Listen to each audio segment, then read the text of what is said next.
Welcome in, everybody. Joe Quills here with you. It is a Saturday morning once again, and this time it's Belmont Day.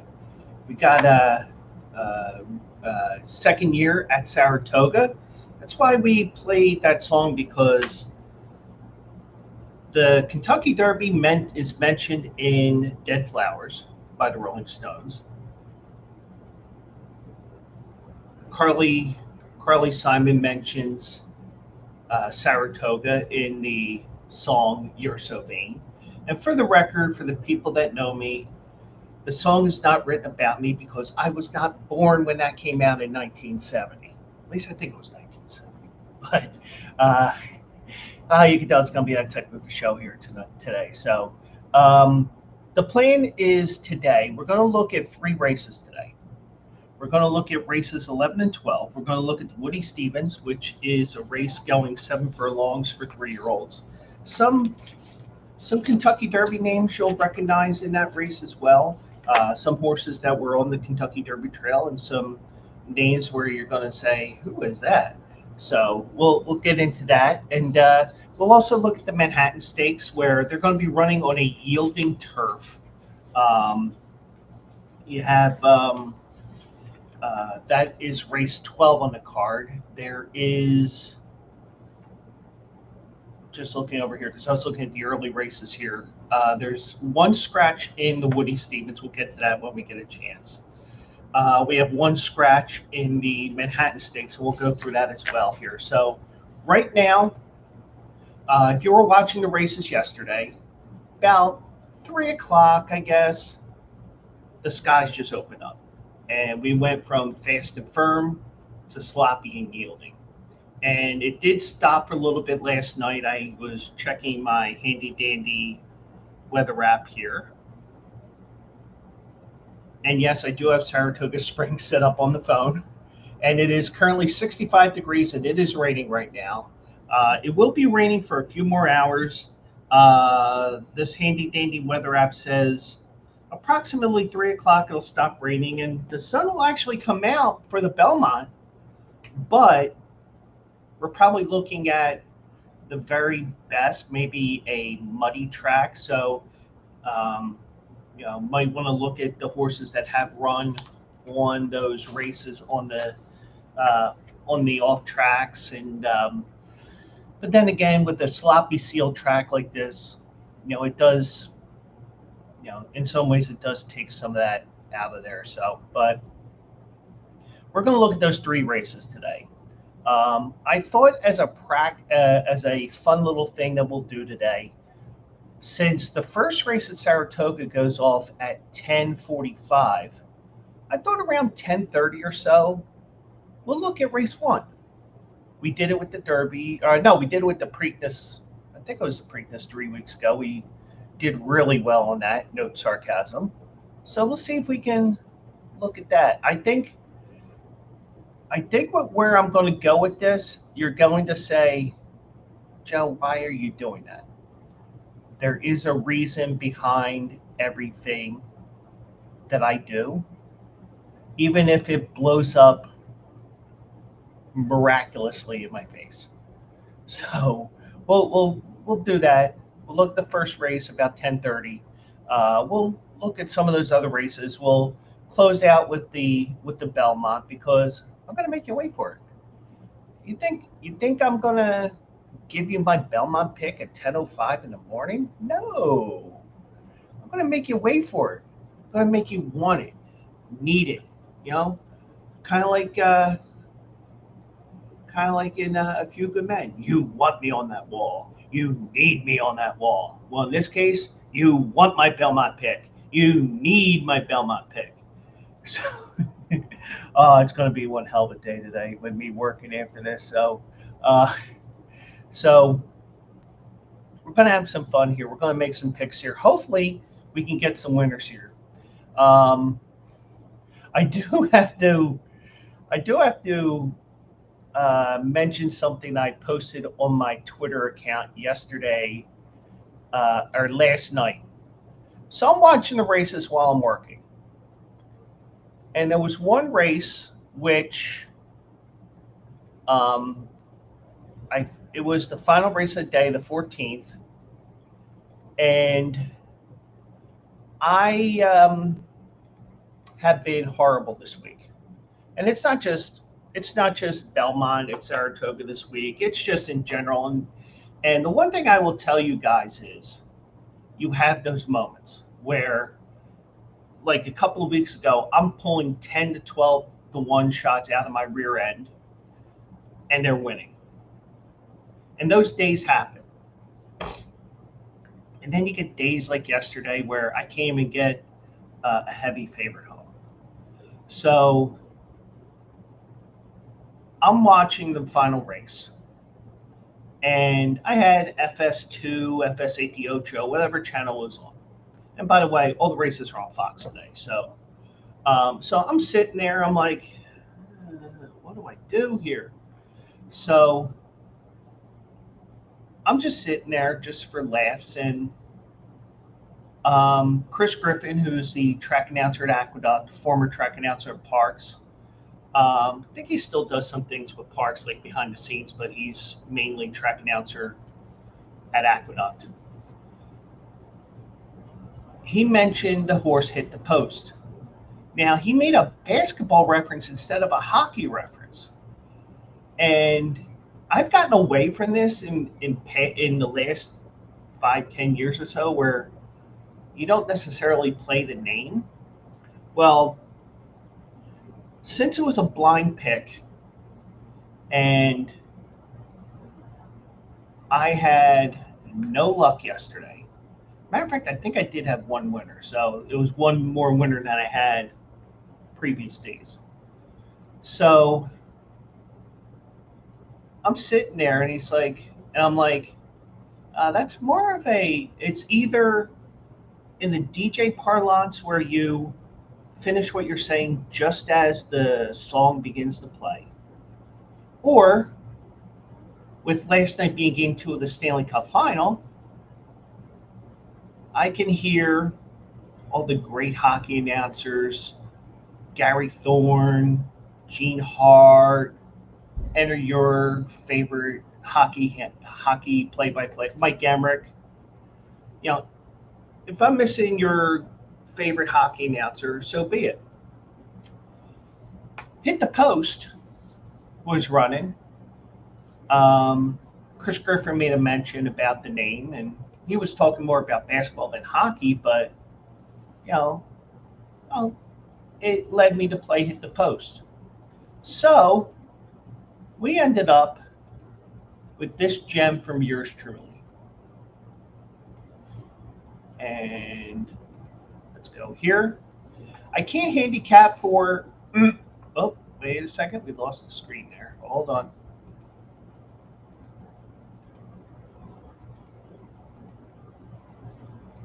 There we go. Can't handicap for right now, but randomly picked a 13-1 winner for, Poops and Giggles. Gotta love the horses. So, because he mentioned sports there and actually mentioned basketball, even though he was probably trying to say hockey, got myself some extra money in my one account for today. So thank you, Chris Griffin. Do appreciate it. And hopefully we'll get some winners for you today. We're only going to look at 3 races, only because I don't have as much time today as I did last week, because I had to log in for my real job at 11:30. Don't worry, I'll be watching them and firing at the races while I'm working. Just don't tell my boss. And we'll get you guys some winners here. And Defoe's here. Welcome aboard. Hope you pick some winners if I can't, man. But yeah, so let's see what we can do here. First of all, let's tell you some things here before we get started. First things first. Check out bleacherbrothers.com. Check out the promotions. There's also a promotion for FanDuel. And the reason why we promote FanDuel, at least I do, is you can go from, and I know those are regular watchers, like, oh, here he goes again. But think about it. You can go from sportsbook to casino to racebook. Bing, bang, boom. And you don't need a second pot of money. Like other casinos and sportsbook types, they make you go to that second book. Excuse me, they make you go to that second pot of money. It's all one pot of money. So let's say, since the Belmont is at 7 o'clock tonight, you want to play a single game parlay, a 4-legger. I hit a 3-legger yesterday with the Houston Cleveland game, and I know, why don't you give them out? No, I'm keeping it to me because I need some money. But seriously, I'm not at tout service yet. But if you think about it, let's say I had some big money on that, and I got like $500, $600, $700 back. On FanDuel, you don't have to worry about it being in your account because boom, it'll be there. So that's the one thing I will tell you guys. Next, I will tell you about some of the specials that are coming up on the where is it? Hold on.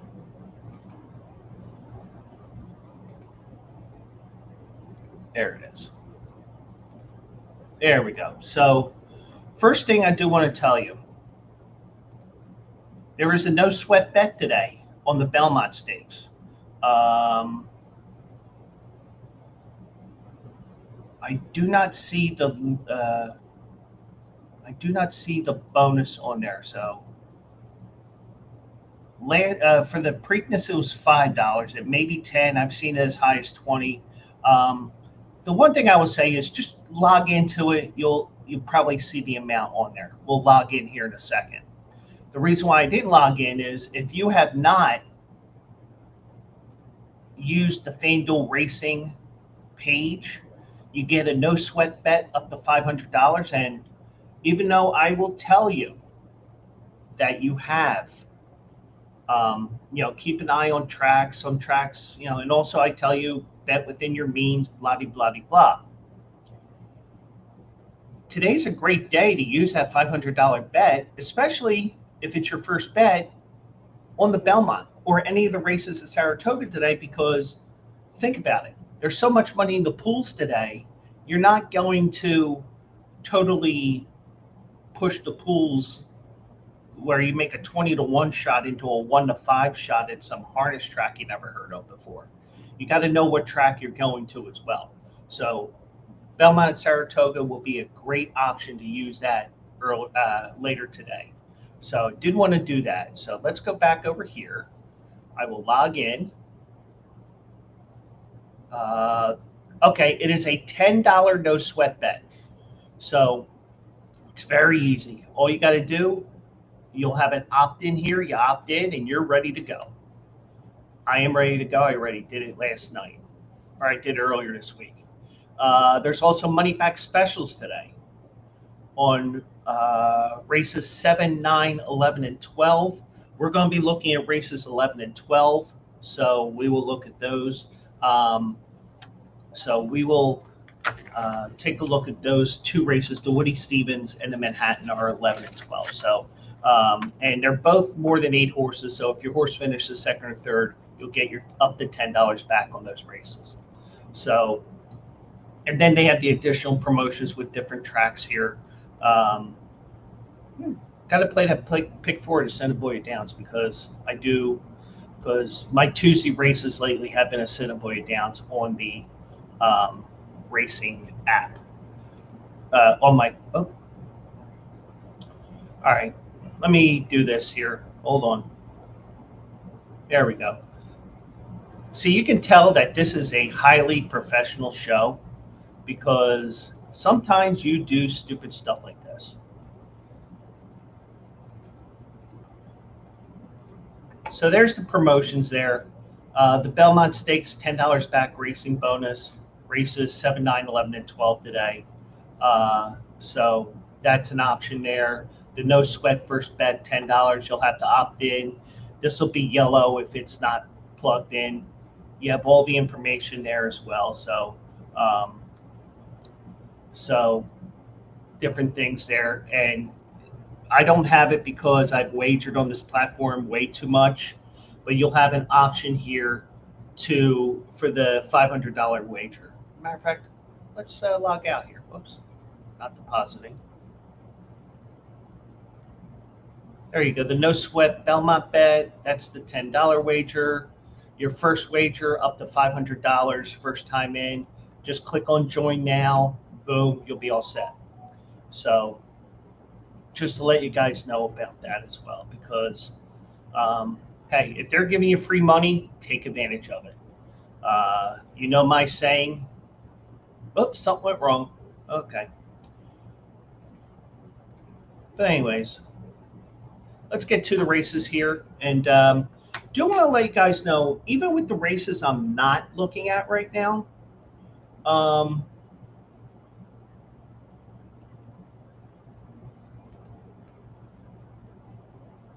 even with the races that we're talking about right now, you do have a lot of changes on the card today if you're playing all the races. Me, I'm going to be dabbling while I'm working, just don't tell my boss. Races 3, 6, and 10. Race 3 is an optional claiming race. Race 6 is the Wonder Again Stakes. I'm surprised Nitrogen is still running in that race, but so you got scratches galore there. You got scratches galore in the third race. The 10th race, the Pennine Bridge.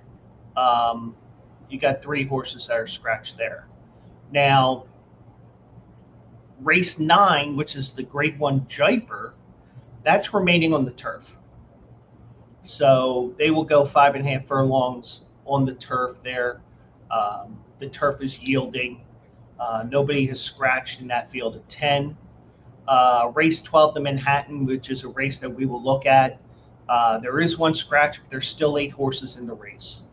The Belmont, which is the race that we're all worried about. 8 horses, no scratches. Hallelujah, pass the Tylenol. So we're about 25 minutes from the first race here. Let's look. Let's just talk about one thing here real quick is, and this may affect your Belmont selection. Even though I am a believer, I'm a believer that top-notch horses can run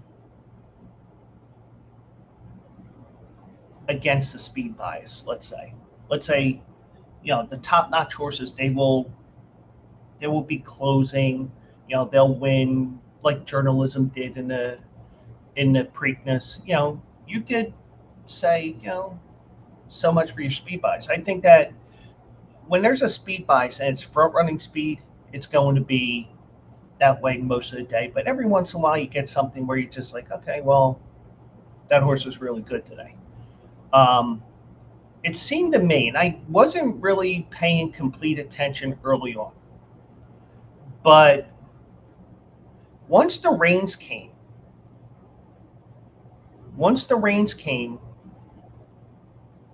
we saw that the races were all speed. LaCara won yesterday in the Acorn. Super Horse, Good Cheer was not so super. And the thing is, horses have those days. It's just like us as human beings. You know, we have those days where it's just so. You know, may not have liked the Saratoga dirt and the wet track. Might not have liked Saratoga. Also, Saratoga is the graveyard of champions. American Pharaoh, for example, lost there. That's the most recent name I can think of off the top of my head. But so many great horses have gone to Saratoga and lost. So it's not a bad thing for Good Cheer. It's kind of like kind of like getting that star baseball player, that star prospect up from the minors. And I said it about Phillies pitcher Mick Abel.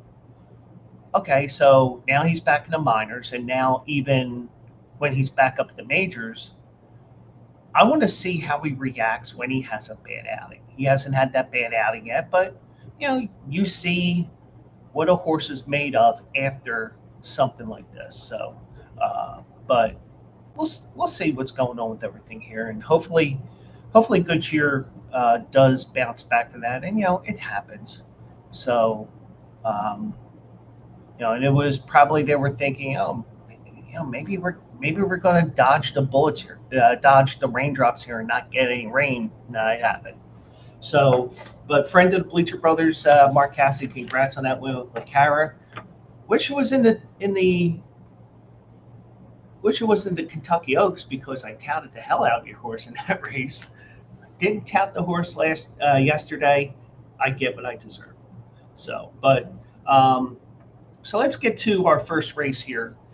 We're going to bounce around here on the schedule here. So we're going to go to race 11 first, which is the Woody Stephens. It's a 5:28 post time, and yes, it is on Fox TV. So I just want to let you guys know that, just because of the fact that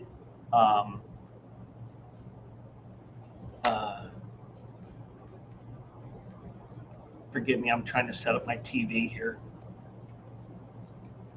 So you got the Woody Stephens here. Some names that you'll recognize, some that you'll say, who the bleep is that guy, like Conor McGregor once said. So I'm going to share my screen again.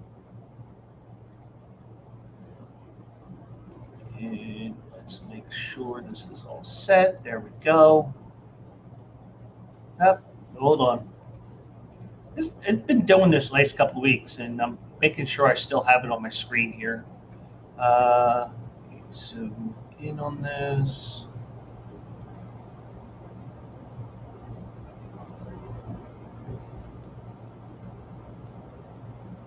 And I'm trying to set up the TV too. I do apologize. There. No, it's not FS2, it's FS1. So the first race is on FS1.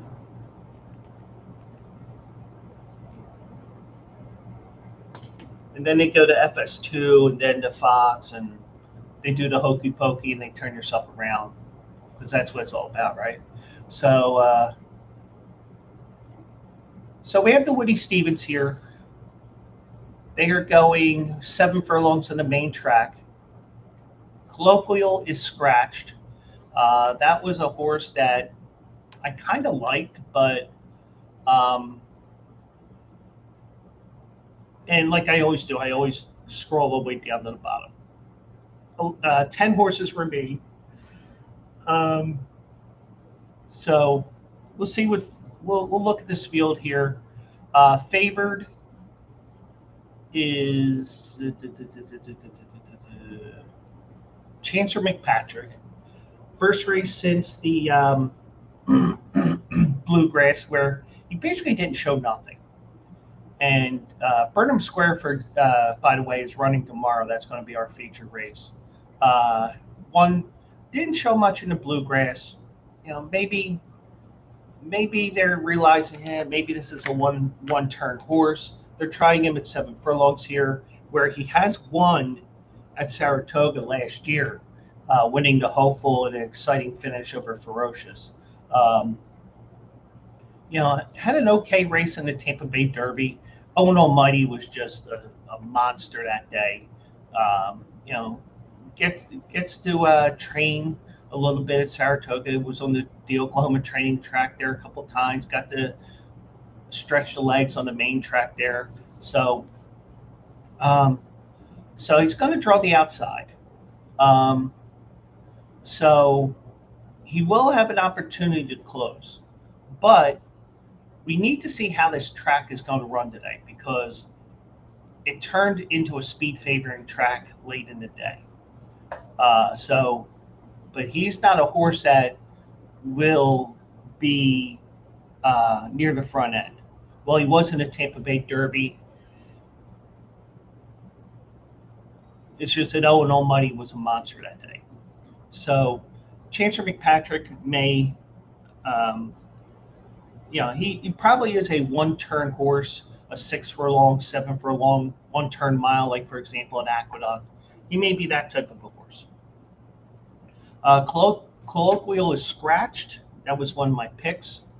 The 5 Citizen Bull, and I don't know if it was the crowd at the start.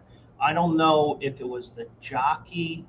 Um, I never looked at the very start of the race as a head-on view because most racetracks they will allow you to see the head-on view.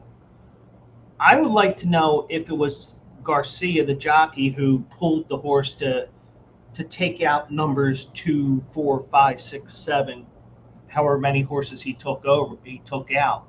But um, we saw that he may not be what we thought he was. It may just be that, and this happens a lot of times with these horses. Some horses are monsters at 2.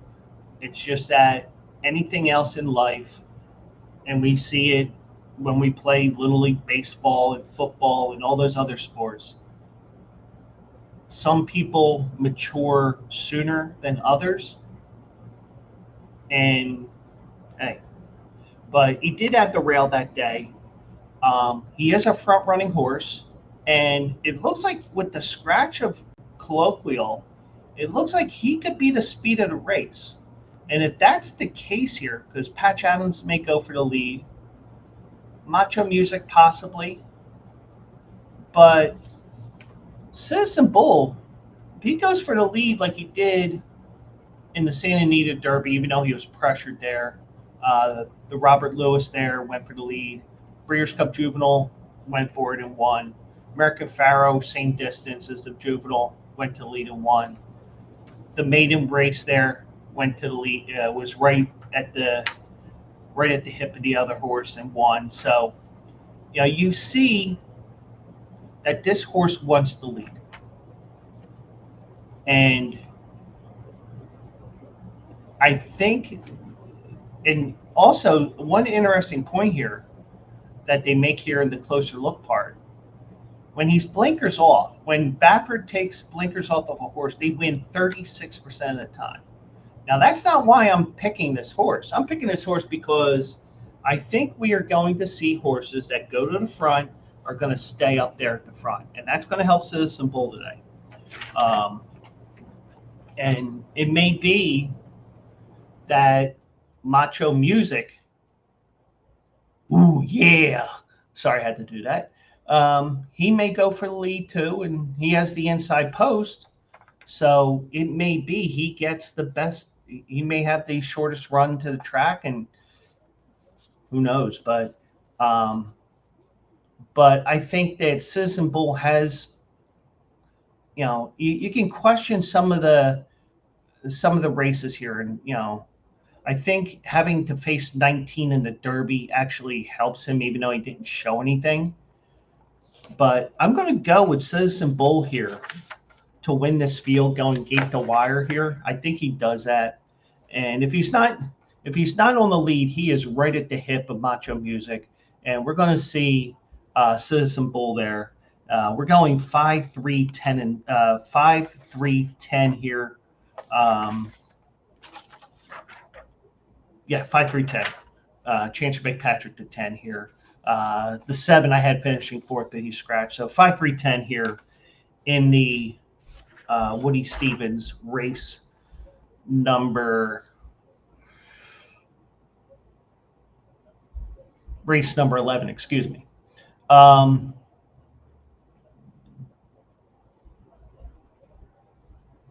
We are going to go to race 12 here because I think I have enough time that I can fit this in, do race 1, and then go to the Belmont.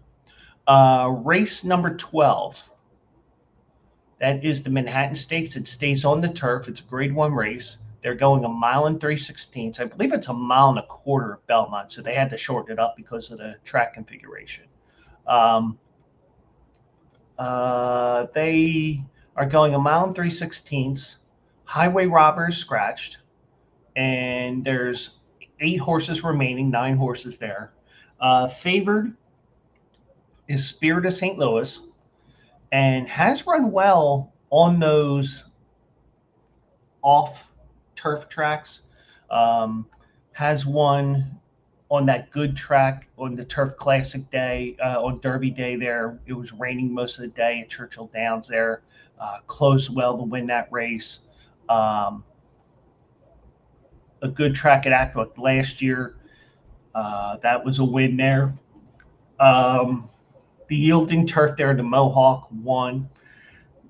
So going from a firm turf to a good turf to even softer to yielding, no problem with this horse. This horse, going to be closing.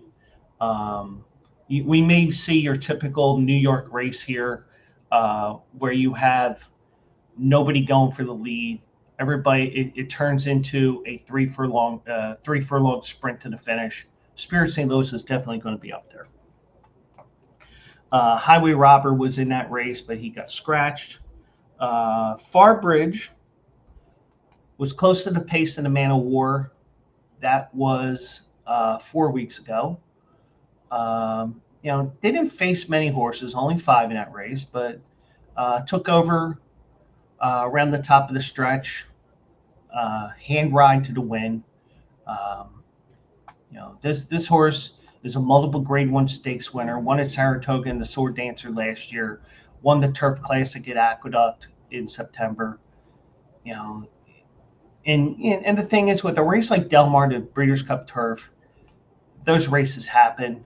Many horses have failed at the Breeders' Cup, so no issues with that. So he has run well on yielding turf. The Saratoga Derby Invitational finished third there.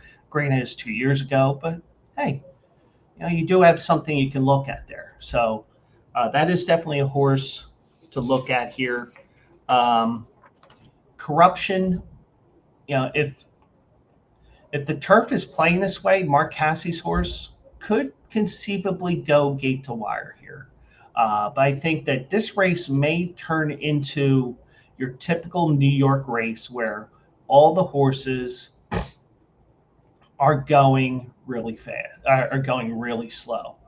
And the only other horse I see that's going to go for the lead possibly is the 5 Deterministic. And, but he's gone for the lead the last couple of times. So, but he does have versatility. So he may just sit back, and it may just be Corruption alone on the lead.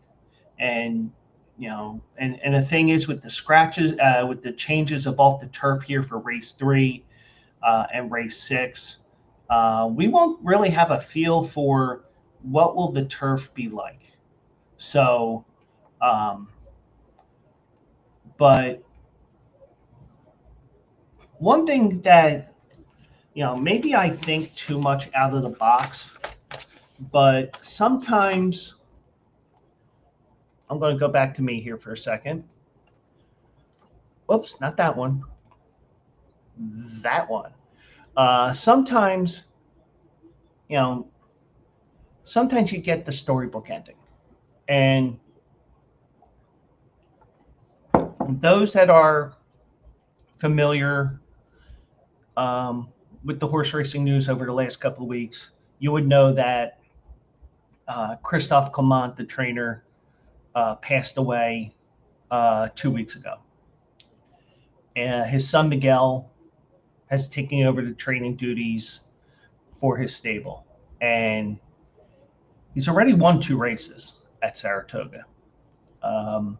He won the finale on Wednesday. He did win another race. I didn't take note of it, but obviously the first one is the most emotional one because of the fact that it's the first one since your father passed away. And, you wonder, I mean, I'm not saying it's a fix, but sometimes you do have the nice storybook ending. I could use the word happy, but mine goes into the gutter when I put those two words together that I won't put together purposely today. And even if you don't get the storybook ending here, it's an interesting story of a family and all that, getting through the grieving process. And everybody grieves differently, but I also think this is a damn good horse as well. And I'm going to go with the 9 here. I'm going to go 9, 6, 8 here. So 9, 6, 8 in the Manhattan. So now what we're going to do is I go back over to the screen share. And there we go. So we're going to take a look at the first race of the day. And this is a race that I looked at, but just to get an idea of what to expect here, because we're about 6 minutes to post for the first race here. And not only is it available on Fox Sports, little thing I noticed over the last few months, if you're like me that hates trying to figure out, okay, what channel are they putting this on for a couple of hours, and if you're technologically somewhat savvy like I am, you can go to YouTube. Now, for example, FS1, 10:30 to 2:30, 2:30 to 4 on Fox, 4 to 7:30, Fox and FS1, 7:30, 7:30, 8:15, FS1. I don't want to deal with that. I subscribe to New York Racing Association. I think all the races are going to be on YouTube. So, but then again, by the time 2:30 comes around, I have regular Fox on anyway. So, but the first race here is going to be on FS1. So we're going to go up all the way back to the first race. 5 minutes to post here. And you have a bit of a rarity here because many tracks don't do this anymore. You have a coupled entry here. Save Us Melania, owned and trained by Linda Rice. And the 1A, Sarir, also owned and trained by Lisa Rice. So it's an owner-trainer combination. Occasionally, they do this in New York, and I did say do. You do have a field of 8 here with the scratch at the gate. So 2 plus 6 is 8. They're going on the track right now here. So Roswell is 2-1 right now, the second choice in the program right now. First race of the year. Been training on the training track at Saratoga. That Oklahoma training course is a deep course there. Run some good figures there. Belmont has the horses coming back at a 16% clip with a win. The jockey combination, Junior Alvarado and Belmont, win 15% of the time over the last year or so at Saratoga, 17% overall over the last year or so. Gets into this level here, this optional claiming level. I need to see a race here, but then again, it's not the toughest field in the world. Number 2, Save Us the solid one, Save Us Melania, went up to 7-5 briefly there. Front running horse was in a 32,000 optional claimer there. Went pretty much gate to wire there. Went for the lead at Aqueduct a little bit 9 days prior. Tired in that race. Well, may not have tired, but kept going. Because I don't have the ability pulling up the chart like I do. But you can see this horse will want to go for the lead, and with the way that the track is sloppy, and also the fact that you may see, we'll see if front running speed holds like it was holding at the end of the day yesterday. So keep that in mind here today. Majestic Return went for the lead at Aqueduct last month in the slop. That was an off the turf event. Tired in that race. They experimented with the turf a couple of times with him. Hasn't really done much lately. Proudfoot, the 4.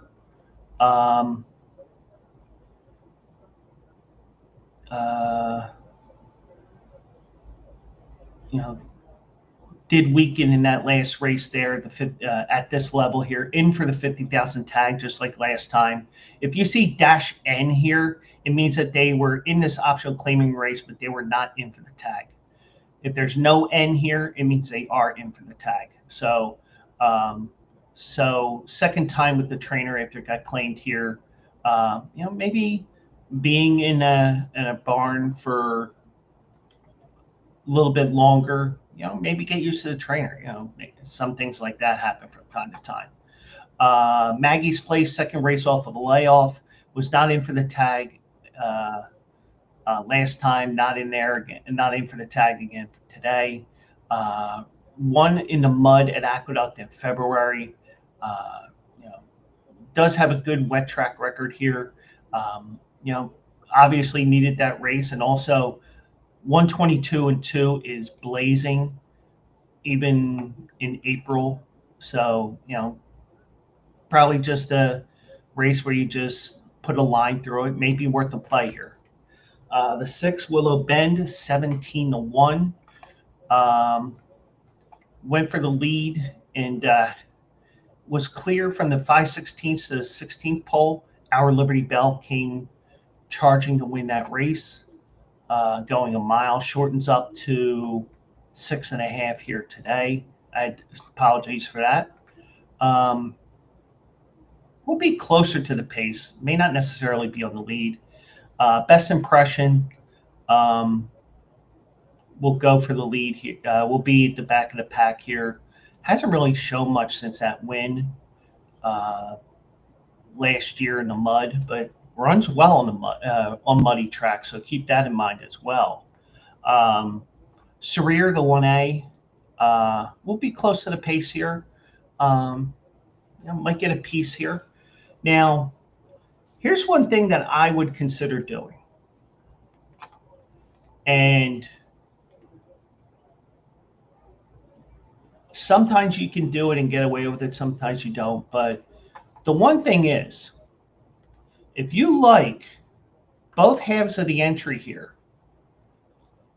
at Belmont, or Belmont and Saratoga, I should say, if you like both entries here,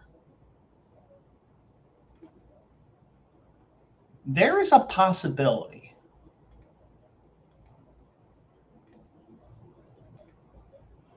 that you could have the entry finish 1-2.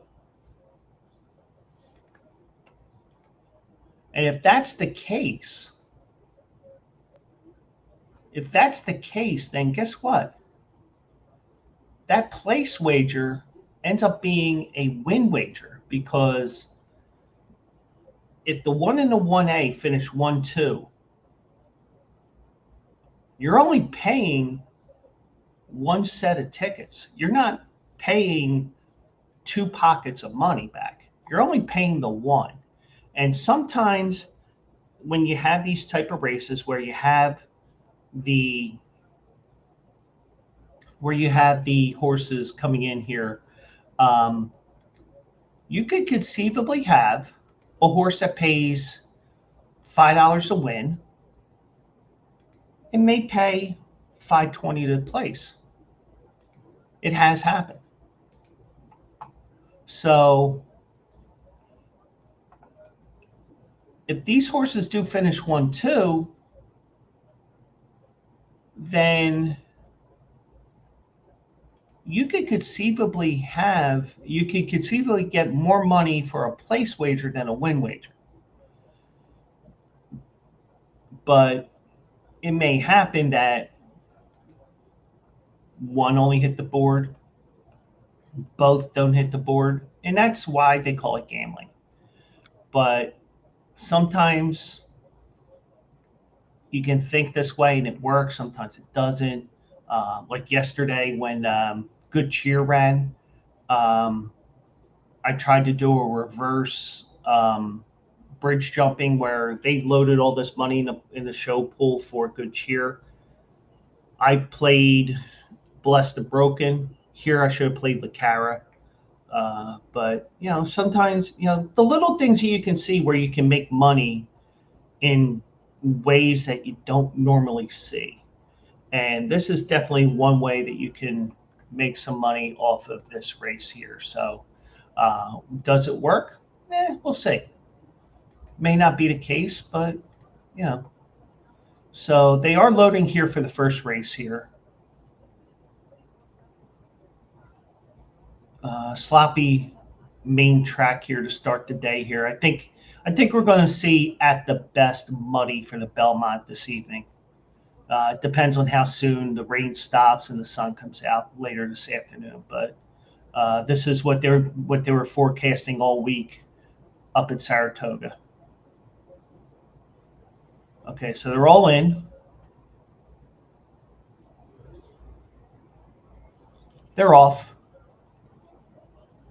And Sahir goes right for the lead. Majestic Return is right there, and so is Save Us Melania, as they show the head on, which doesn't help me one bit. And it is Save Us Melania by about a half a length. Majestic Return second, Sahir third. Proudfoot along the rail with the 7 Best Impression as they go into the turn. Save Us Melania, the favorite, leading by about half a length. Majestic Return right at the hip, making a move there. And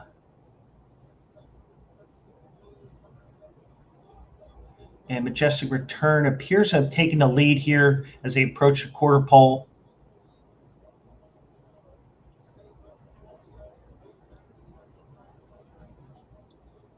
They turn into the stretch, and Save Us Melania takes the lead back from Majestic Return and starts to draw off. And Roswell got bumped. And on the far outside is Maggie's Place, and Maggie's Place will win the opener going away. So my whole theory about the horses on the front end, not true. So we'll probably have a fair track today. But then again, who knows? There's always exceptions to the rule. And you also have sprint races versus route races. So 1 turn versus 2 turns. And then you have the Met Mile, which is a turn and a half, as I like to call it. So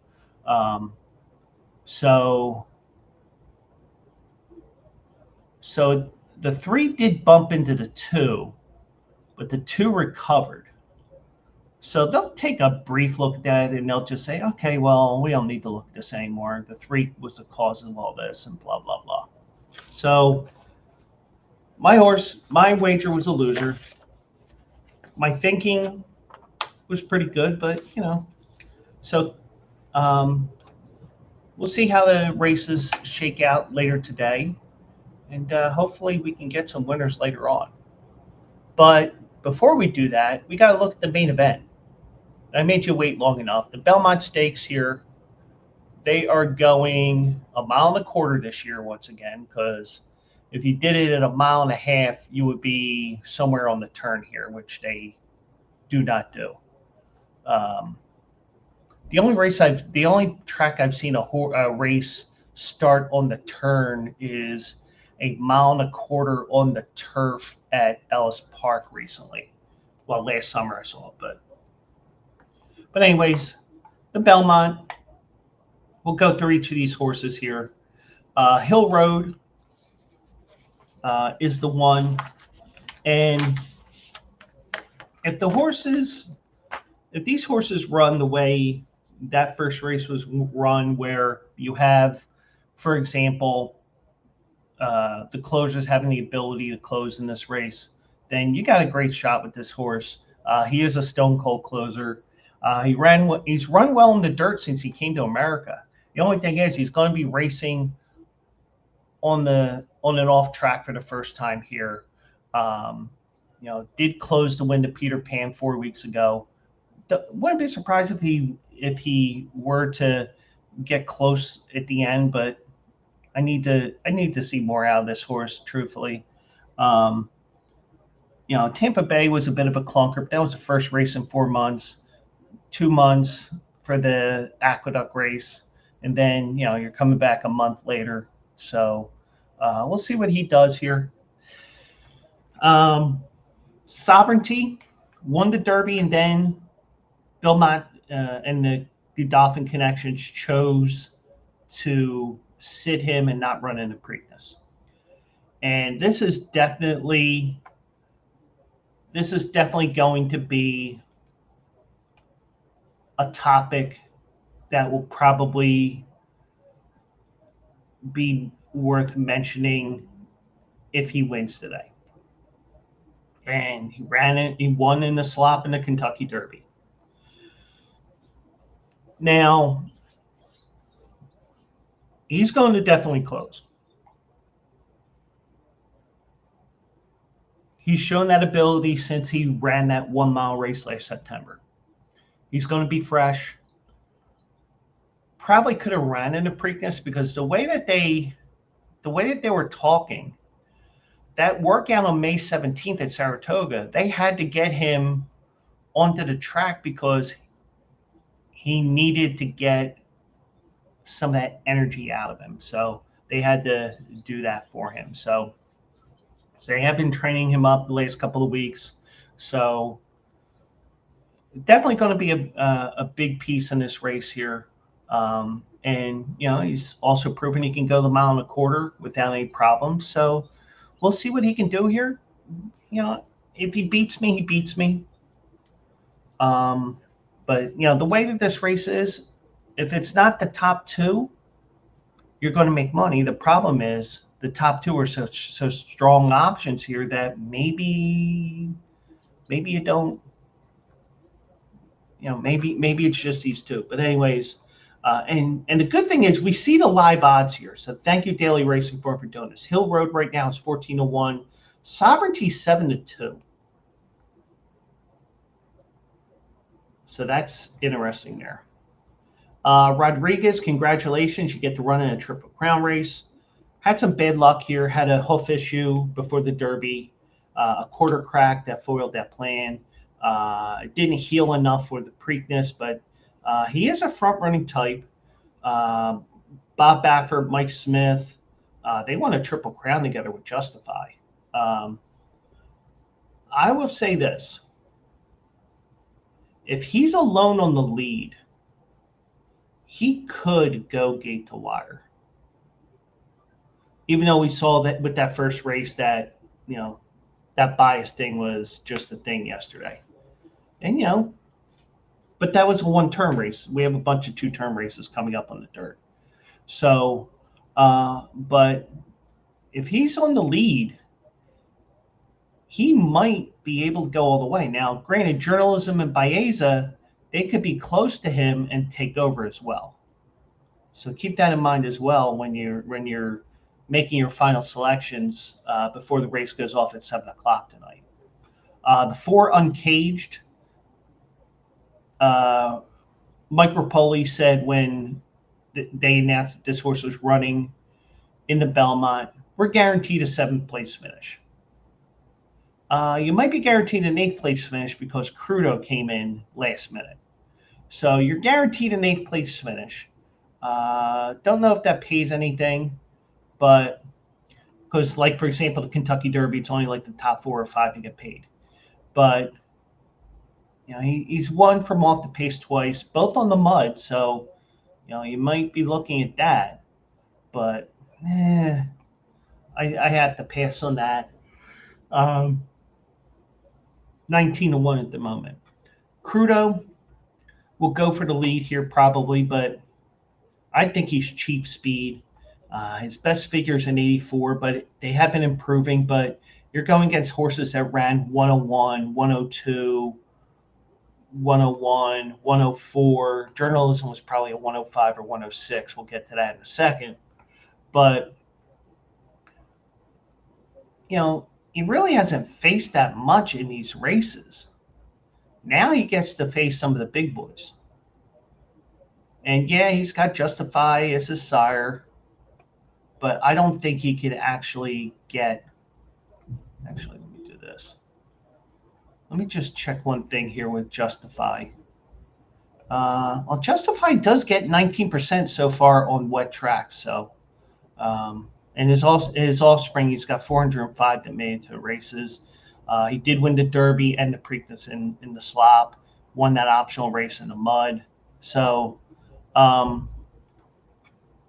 so you could see, you could make an argument for Crudo, but he's got to make a big jump to be there at the end. But I don't think he's going to be there. Now, Baeza, he may be the wise horse here, and he's taking money 3-1. Second choice right now, I believe. Closed well in the Kentucky Derby, got the break, went home for a couple of weeks, trained up, had a 6 furlong work here, had a workout over the Saratoga track earlier in the week, and he showed that he can be further back if he needs to. He could be closer to the pace, stalking the pace as well. Should have won the St. Anita Derby, but journalism showed how good of a horse he is. And journalism, we saw how good he was in both the Derby and the Preakness as well. Journalism ran super in the Derby, as the Closer Look author wrote. Nothing you can complain about these races. Continually improving. Peaked here at 108, but you know what? He didn't completely bounce. He does enough to win. And some people are saying he's going to be tired. I'm a little concerned about being bounced around like he did at the 3/16 pole. And, you'll be seeing that video all day today when they're talking about this race. But this is tabbed as sovereignty versus journalism. And hopefully we get that again today. So keep that in mind. Heart of Honor, unfortunately, is on the outside. Now, if you have one of those many off-track wagering apps, the ADWs, you could see here that, okay, was fractious loading into the gate. Okay, well, they did do some gate work with Heart of Honor. The only thing is, I just think here you have this horse being the last load, and you make it lucky that, go right into the gate and boom, they're off. The problem is, with this being the last horse to load, and let's say you like Heart of Honor, which is 19-1, you're going to not be able to get that bet in, because they're going to be closing the wagering as that horse steps into the gate. So if you like Heart of Honor, you're going to have to play and guess if he's going to behave at the start of loading into the gate. So we'll see with that. So, and I know everybody's taking journalism. I think Frank the Bank is taking Baeza. I'm going with Rodriguez here. I think that he's going to go gate to wire here, and he is going to win the Belmont here, almost like the way Dornoch did last year. Knock, knock. I don't have that drop, so. But anyways, I'm going with Rodriguez in an upset here. I am going 3-1-2-7. My win plays on the 3, and I'm going 1-2-3-7 on a superfecta box. So, and may not pay a lot. Even the superfecta may not pay a lot, but I'm worried about the win wagers right now, getting some winners just to get some confidence back in everything that I do here. So, so that is going to be it for today's show. And I do appreciate each and every one of you who've been watching. I appreciate Defo chiming in there. Everybody watching on Bleacher Brothers, the Bleacher Brothers YouTube, my YouTube, Bleacher Brothers Twitch, Bleacher Brothers X. We'll be back next Saturday, 10 o'clock Eastern. Some weeks I have an idea what I'm doing, and there's some weeks where I don't. This weekend, next week is one of those weeks where it's either one of two. It's either going to be Delaware Park or it's going to be Monmouth. Or we may do a couple of each. But for the most part, we will be somewhere on the East Coast next week. So I do appreciate each and every one of you. Chime in on the comments on YouTube, especially. Let me know who you like, and let's get some winners home. So good luck in all your wagers today, and I'll see you guys in the winner circle. Have a great day.